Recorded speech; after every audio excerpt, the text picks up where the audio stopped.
How to log in to Centennial Bank Online Banking, a step-by-step guide.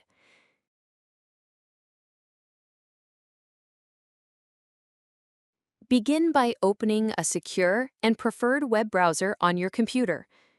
Navigate to a trusted search engine, such as www.google.com. In the search bar, type Centennial Bank and press Enter.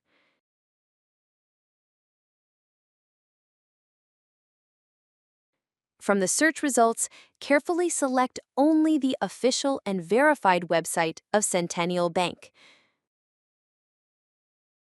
Once the home page loads, locate and click on the Login option. On the Login page, enter your username in the designated field. Then, input your password in the corresponding section. If you have forgotten your password, kindly click on the Forgot Password link to begin the recovery process. To enroll in personal online banking, click on the Personal Enrollment option. If you wish to register a business account, select the Business Enrollment link. In case you need to recover your entire account, please click on the Account Recovery option. Finally, after entering your credentials, click on the Login button to securely access your Centennial Bank online banking account.